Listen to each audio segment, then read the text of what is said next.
Welcome to the Arlington Street Church podcast. Founded in 1729, Arlington Street continues today as a gathering place for progressive people of faith in the greater Boston area and beyond. We are located at the corner of Arlington and Boylston Streets, across from the Public Garden in Boston, Massachusetts. Please visit ascboston.org for more information about this historic Unitarian Universalist congregation. Arlington Street Church, gathered in love and service for justice and peace. 27 years ago in Billings, Montana, a rock was hurled through 5-year-old Isaac Schnitzer's bedroom window, which had been decorated with a menorah, a dreidel, a Star of David, and Happy Hanukkah. Billings Police Chief Wayne Inman said, "If we do nothing in the face of an attack on our neighbors, then we're accepting it." The community response, led by Margaret McDonald, was swift, defiant, and life-changing. Good people of all faiths put menorahs in their windows too. 10,000 menorahs. From that experience was born the Not in Our Town movement. Their core practices are: respond quickly to the need and to people who are targeted. Say, "I'll walk with you." Make your position against hate broadly visible, and don't back down. I thought of that story as I learned of this one. Last month, Chris Kennedy and his 4-year-old daughter, Emily, strung twinkly white lights along the roofline of their house in Little Rock, Arkansas, and stationed an inflatable Christmas tree and a towering black Santa on the lawn next to a joyful, illuminated sign that says, "Joy." The Kennedys received a racist note signed by Santa Claus that said in part, "I am a Caucasian white man to you, and have been for the past 600 years. Obviously, your values are not that of the Lakewood area, and maybe you should move to a neighborhood out east." Enraged and disheartened, Chris Kennedy posted a photo of the note to Facebook and filed a harassment report with the local police and a separate report with the post office. His wife, Iddy, said, "I wondered if this was the right environment to raise our daughter." Chris and Iddy began receiving a torrent of horrified and outraged messages from their neighbors. Evan Blake, executive director of the Lakewood Property Owners Association, publicly condemned the incident and visited the Kennedys at their home to assure them that they are valued members of the Lakewood community. And then something magical happened. Paula Jones, who serves with Evan on the board of directors, says, "My first reaction was, where can I get one?" She and her husband and 2 children put a black Santa on their lawn. Ben Keller and his wife were distraught. "When we saw what happened to Chris, we knew we couldn't just stand by and not do anything. We instantly decided what better way to support him than getting our own Santa display." Chip Welsh, age 70, who has lived with his wife in Lakewood for 20 years, said, "That racism is not reflective of Lakewood and certainly not reflective of the kind of country I want to live in. We were all pretty concerned about it, and we decided it would be poetic for everyone to get a black Santa. This is the way it ought to be." And so slowly but surely, black Santas began popping up on the lawns of predominantly white Lakewood. So many neighbors have ordered black Santas that retailers are running low on supply. That's why Tim Janina and his wife are anxiously awaiting theirs.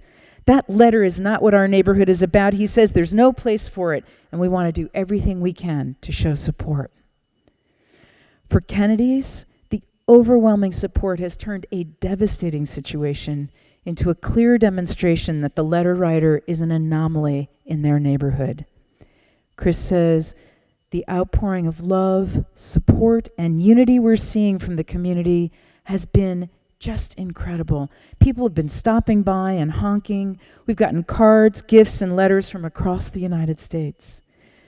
Itty Kennedy adds, the outpouring of support made me realize that this is the perfect place to raise our daughter. At the end of the day, says Chris, what was meant for evil was flipped for good. We are showing that we are truly better together and united as one. Back in Billings, Montana, these words are still posted on a neighborhood sign. Not in our town. No hate, no violence, peace on earth. Amen.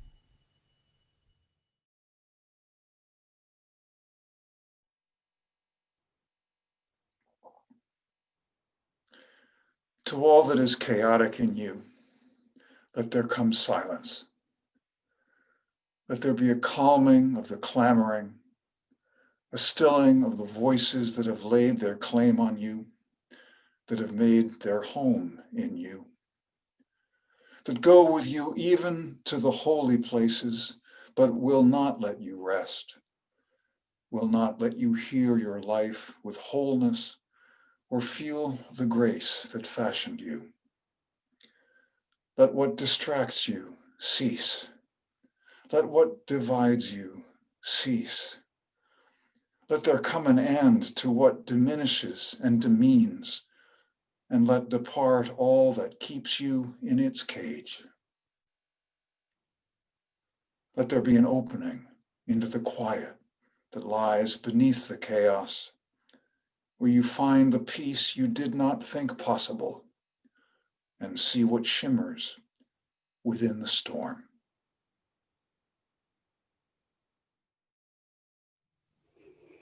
On this day before the winter solstice, I'd like to share with you one of the poems that's touching my heart the most this holiday season. It's called A Blessing for the Longest Night by Jan Richardson. All throughout these months, as the shadows have lengthened, this blessing has been gathering itself, making ready, preparing for this night. It is practiced walking in the dark, traveling with its eyes closed, feeling its way by memory, by touch, by the pull of the moon, even as it wanes. So believe me when I tell you, this blessing will reach you. Even if you have not light enough to read it, it will find you, even though you cannot see it coming. You will know the moment of its arriving by the release of the breath you have held so long, a loosening of the clenching in your hands, of the clutch around your heart, a thinning of the darkness that had drawn itself around you. This blessing does not mean to take the night away, but it knows its hidden roads, knows the resting spots along the path, knows what it means to travel in the company of a friend.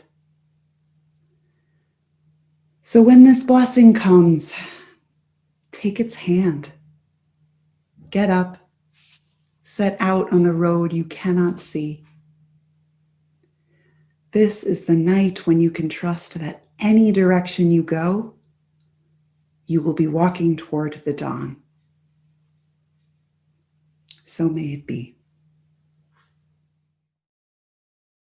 Psychiatrist, author, and Holocaust survivor Viktor Frankl believed that our suffering is healed by finding meaning in our lives. Frankl identified 3 ways that people frequently make meaning of their lives. 1, we make meaning through our actions, work, and creations. 2, we create meaning through experiences of beauty and love. And 3, we find meaning in the ways that we can, with courage, move through moments of unavoidable suffering. As a healthcare worker in 2020, I feel like I've had my fair share of meaning-making tools 1 and 3. I love my work, and every day I, and really all of us, move with courage through unavoidable suffering. So the meaning-making tool that I am giving myself to wholeheartedly this holiday season is number 2, experiencing beauty and love. And I am achieving this by having the most fabulous and fragrant Christmas tree possible. Every evening when I come home from the hospital, my Christmas tree is here to greet me. It's decked out in colored lights, homemade glitzy ornaments, and topped with a giant bow. I have loved many Christmas trees in my life. The trees I cut down with my family in Maine, the 2-dimensional Christmas tree I drew and hung on the wall of my first apartment in Somerville, and of course, our Arlington Street Church mitten tree that I built each year with Carol Fisher and the children of our congregation, which is no small feat considering we never remembered where we had put it, and each branch had to be placed in the base one at a time. This year, my Christmas tree feels deeply beautiful and meaningful. It is my light, my joy, and my creation in the midst of suffering that feels painfully unavoidable and avoidable. It's a reminder of all the trees I've loved before and all the people who've been beside me, admiring the shining lights.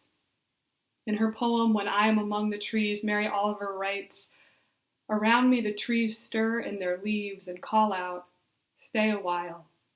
The light flows from their branches, and they call again. 'It's simple,' they say. 'You too have come into the world to do this, to go easy, to be filled with light, and to shine.' May we each experience beauty and love this holiday season. May we remember that we are the resilient ones who shine."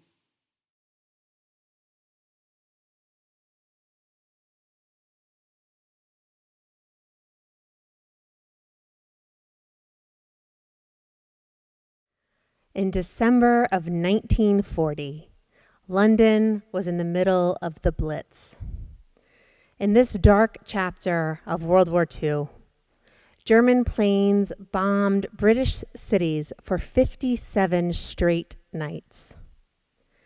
Despite the mounting terror and devastation, Londoners were resolved that Christmas would carry on. They were so successful in finding creative ways to continue their holiday traditions in the face of wartime disruptions that this season has come to be fondly remembered as Blitzmas.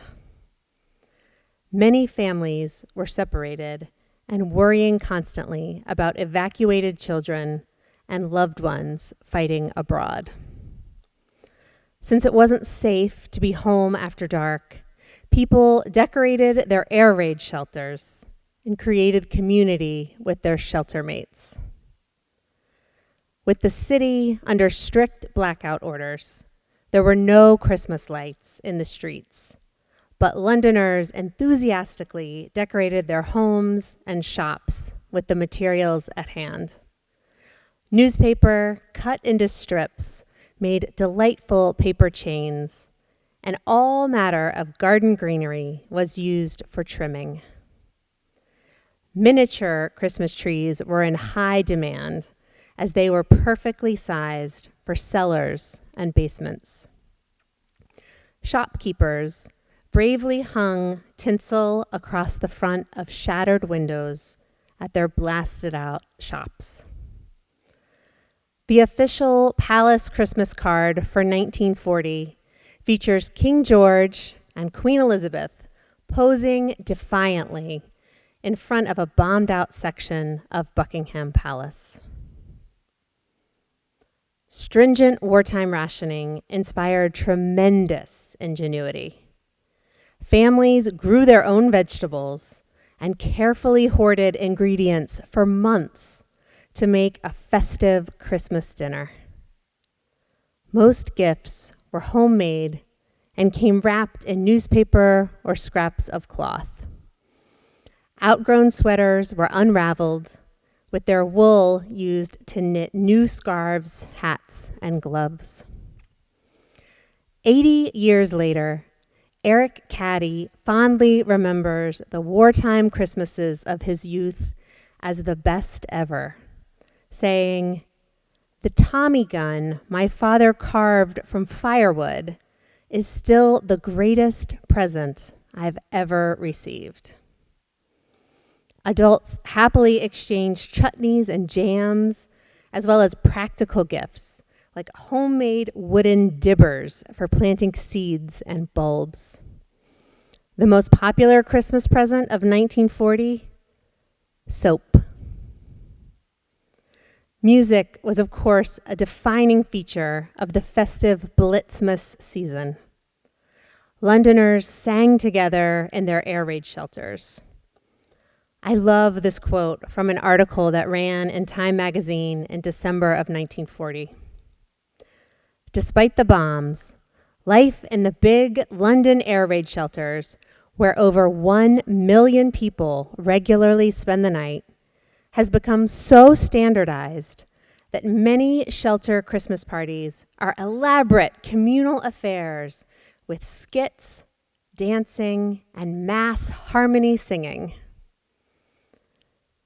Families attended traditional Christmas pantomimes in record numbers, despite the challenges of staging these musical theater productions in wartime. Challenges that included finding new venues as theaters were destroyed and positioning rooftop snipers to watch for bombers as children rehearsed below. Some of our most beloved Christmas standards were written during the war years and evoke the mix of melancholy, nostalgia, and resolve that marked the era, including White Christmas and I'll Be Home for Christmas. In the latter, a homesick soldier who is stationed overseas sings to his family, "Christmas Eve will find me where the love light gleams. I'll be home for Christmas, if only in my dreams." As we approach this COVID Christmas, I am so inspired by the spirit of Blitzmas. Despite the extraordinary danger and hardships, the British people forged a collective resolve to celebrate the essence of Christmas. By reveling in the simple joys of beauty, music, giving, and community, they created a festive Christmas season that is still fondly remembered as the best ever. This spirit of creativity has important directives for all of us right now. Many of us are grieving being away from our loved ones this Christmas and unable to carry out our cherished traditions. But Christmas has not been canceled. May we draw inspiration from those who have gone before and demonstrated remarkable resilience in hard times. This holiday season, let's embrace the deeper meaning of Christmas and offer a life-affirming yes to peace on earth and love for each other. We are all in this together. Merry Christmas. I love you.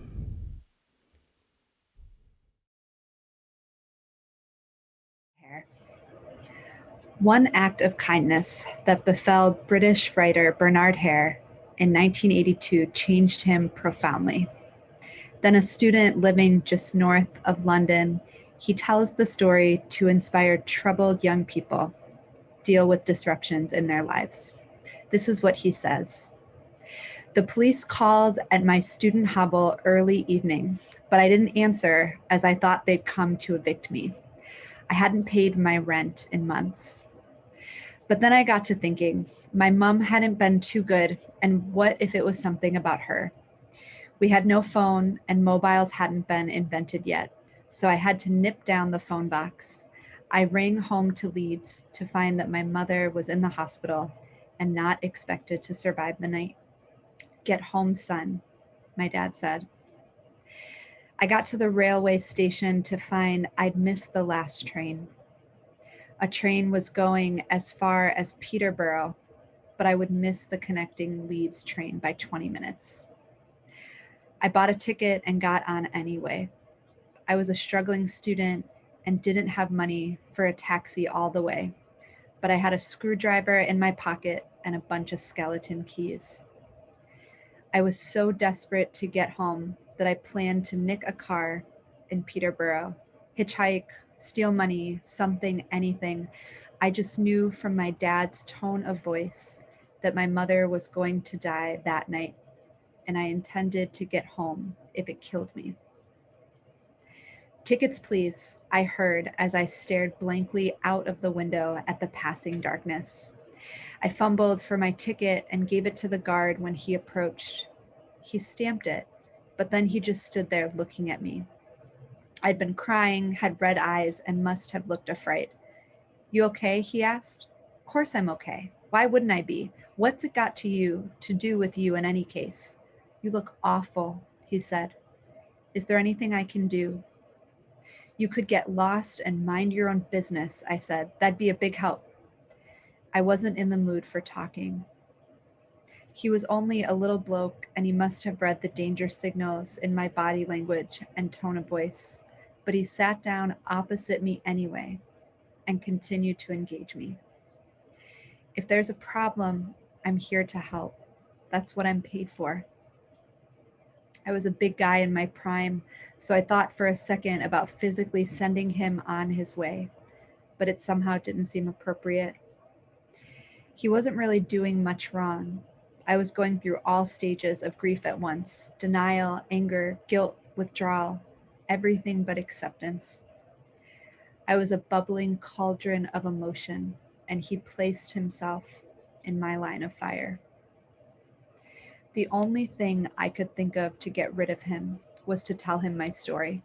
"Look, my mom's in the hospital dying. She won't survive the night. I'm going to miss the connection to Leeds at Peterborough.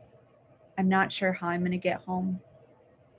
It's tonight or never. I won't get another chance. I'm upset. I don't feel like talking. I'd be grateful if you'd leave me alone. Okay?" "Okay," he said, finally getting up. "I'm sorry to hear that, son. I'll leave you alone. I hope you make it home on time." Then he wandered off down the carriage back the way he came. I continued to look out the window in the dark. 10 minutes later, he was back at the side of my table. Oh no, I thought, here we go again. This time I really am gonna push him down the train. He touched my arm. "Listen, when we get to Peterborough, shoot straight off to platform 1 as quick as you like. The Leeds train will be there." I looked at him dumbfounded. It wasn't registering. "Come again?" I said. "Is it late or something?" "No, it isn't late," he said defensively, as if he really cared whether trains were late or not. "No, I've just radioed Peterborough. They're going to hold the train up for you. As soon as you get on, it goes. Everyone will be complaining about how late it is, but let's not worry about that on this occasion. You'll get home, and that's the main thing. Good luck, and God bless." Then he was off down the train again. "Tickets, please. Any more now?" I suddenly realized what a top-class, fully fledged doylem I was, and I chased him down the train. I wanted to give him all the money from my wallet, my driver's license, my keys, but I knew he would be offended. I caught him and grabbed his arm. I just wanted to. I was suddenly speechless. "It's okay," he said. "It's not a problem." He had a warm smile and true compassion. He was a good man for its own sake and required nothing in return. "I wish I had some way to thank you," I said. "I appreciate what you've done." "It's not a problem," he said. "If you feel the need to thank me, the next time you see someone in trouble, help them out. That will pay me back. Tell them to pay you back the same way, and soon the world will be a better place." I was at my mother's side when she died in the early hours of the morning. Even now, I can't think of her without remembering the good conductor on that late night train. And to this day, I won't hear a bad word said about the British Rail. My meeting with the good conductor changed me from a selfish, potentially violent person into a decent human being, but it took time. I've paid him back 1,000 times since, I tell the young people I work with, and I'll keep doing so till the day I die. You don't owe me nothing, nothing at all. But if you think you do, I'd give the same advice the good conductor gave me. Pass it down the line.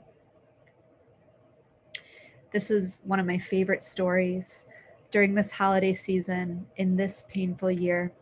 I hope you can find hope in both the narrator allowing himself to be helped and hope in the good conductor able to give. Whether for you need to accept some help or you have the energy to give, I hope you see the hope all the same, and I hope you have a wonderful holiday. And now for our benediction, I invite you to put your hands over your heart and namaste. I bow to the divine in you. Our benediction is from Anglo-American poet W.H. Auden's For the Time Being. And now, let us allow Christmas to overtake us in all our haste and unpreparedness, and renew the miracle of love in our lives. Let us keep this faith, beloveds, and pass it on. The service begins when the service ends. Bless your hearts. I love you. Amen.